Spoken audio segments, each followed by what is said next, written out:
Hello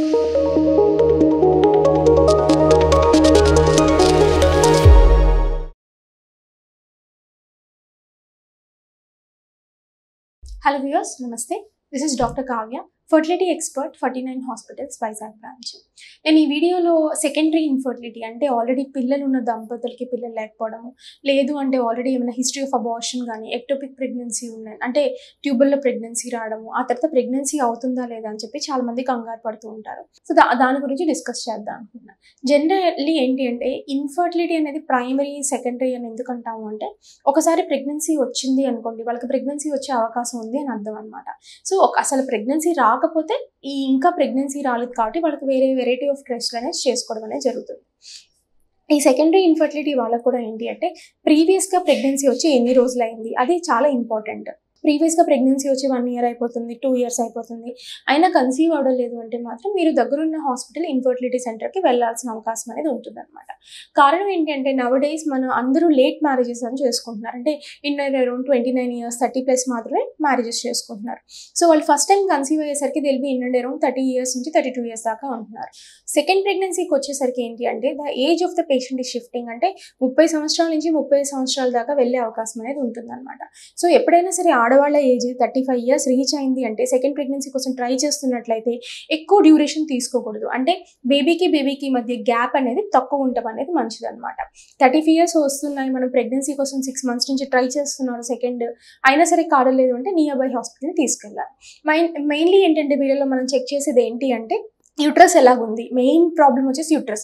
అంటే ప్రీవియస్గా conceive అయ్యారు, ఫస్ట్ టైం ఒక బేబీ డెలివరీ అయినా సరే డెలివరీ అయిన దాన్ని బట్టి, అంటే సిజేరియన్ అయిందా నార్మల్ అయిందా దాన్ని బట్టి ఏంటంటే సెకండ్ ప్రెగ్నెన్సీ ఎందుకు లేట్ అవుతుందా అని చెప్పేసి కొంచెం చూసుకోవాలి. కొంతమందికి ఏంటంటే సెకండ్ బేబీకి ట్రై చేస్తున్నప్పుడు స్కాన్లో గర్భసంచిలో గడ్డలు ఉండడం కానీ, గర్భసంచిలో అడినోమయోసిస్ అంటారు, ఈ కండిషన్స్ అంటే గర్భసంచి వాపు కానీ ఐడెంటిఫై చేయడం అనేది జరుగుతుంది అనమాట. At the same time egg number, అంటే ఊసైడ్ నెంబర్, ఎగ్ నెంబర్ ఎంత ఉంది అని కూడా మనం అదే స్కాన్లో మనం చెక్ చేసుకోవడం అనేది జరుగుతుంది. కొంతమందికి ఏంటి అంటే I have seen few patients వాళ్ళకి ఫస్ట్ ప్రెగ్నెన్సీ అయిన తర్వాత హాస్పిటల్లో డెలివరీ అయిపోతే కాపర్ టీ పెట్టేస్తారు. Patients don't even know copper tea ఉండడం మూలంగా ప్రెగ్నెన్సీ వచ్చిందని కూడా వాళ్ళు ప్రెగ్నెన్సీ రావడలేదని వాళ్ళు ఐడెంటిఫై చేయలేరు. సో ట్రై చేస్తున్నారు, అవడలేదు అంటే మాత్రం డెఫినెట్లీ ఒక బేసిక్ స్కాన్ చేసుకుని ఏంటి ప్రాబ్లమ్ అని చూసుకోవడం అనేది వెరీ ఇంపార్టెంట్. అలాగే ఆడవాళ్ళలో టెస్ట్ చేయించినప్పుడు ఎటువంటి ప్రాబ్లమ్ కనిపించట్లేదు అంటే మగవాళ్ళల్లో అంటే సెమెన్ అనాలిసిస్ అనేది కూడా మనం వీళ్ళలో చేయడం అనేది జరుగుతుంది అనమాట.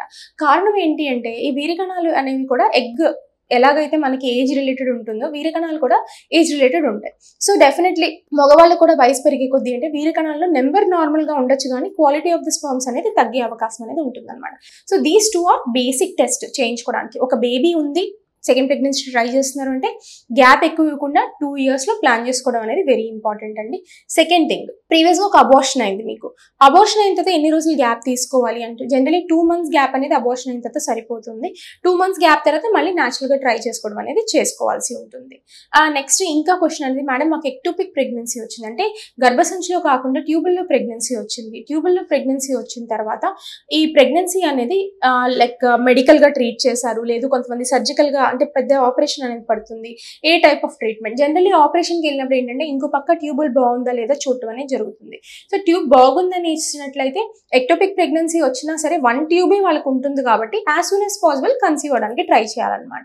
ఒక 2-3 months తర్వాత ట్రై చేయడం స్టార్ట్ చేశారు, ప్రెగ్నెన్సీ రావడం లేదంటే ఫస్ట్ మనకి ఇంకో మిగిలిన ట్యూబ్ ఏదైతే ఉందో అది నార్మల్గా ఉందా లేదా చూసుకోవడం అనేది వెరీ వెరీ వెరీ ఇంపార్టెంట్. ఎందుకంటే ఎక్టోపిక్ ప్రెగ్నెన్సీ అనేది మామూలుగానే 100లో 1 నుంచి 2 దాకా వస్తుంది. సో మనం ఆ కేటగిరీలో ఉన్నాము అంటే ట్యూబ్ అనేది ఇన్ఫెక్షన్ ఉంటుంది, దాని మూలంగా ఎక్టోపిక్ ప్రెగ్నెన్సీ వస్తుంది. ఈ మోస్ట్ కామన్ ఫ్యాక్టర్స్ అనమాట. సో నెక్స్ట్ ఇంకో పక్క ట్యూబ్ బాగుందో లేదో చూసుకోవడం అనేది మ్యాండేటరీ చేసుకోవాల్సి ఉంటుంది. ట్యూబ్ బాగుంటే ఒక 6 months న్యాచురల్గా ట్రై చేసి చూడాలి. ఒకవేళ ట్యూబ్లో కానీ బ్లాక్ ఏమైనా ఉంది అంటే ప్రెగ్నెన్సీ అనేది వచ్చే అవకాశం అనేది రాదు, న్యాచురల్గా అవకాశం రాదు కాబట్టి ట్రీట్మెంట్ అనేది పెద్ద ట్రీట్మెంట్ పడే అవకాశం అనేది ఉంటుంది అనమాట. సో సెకండ్ ప్రెగ్నెన్సీకి ట్రై చేస్తున్నారు, రావడం లేదు అంటే గ్యాప్ ఎక్కువ ఇవ్వకుండా తొందరగా ట్రై చేయడం ఇంపార్టెంట్. కాబట్టి ఏదైనా ప్రాబ్లం అనిపిస్తే బేసిక్ ట్రీట్మెంట్ అనేది పడుతుంది అనమాట. సో ఈ సెకండ్ ప్రెగ్నెన్సీ ట్రై చేసే వాళ్ళు ఈ వీడియోకి హెల్ప్ అయిందని కోరుకుంటున్నాను. Thank you.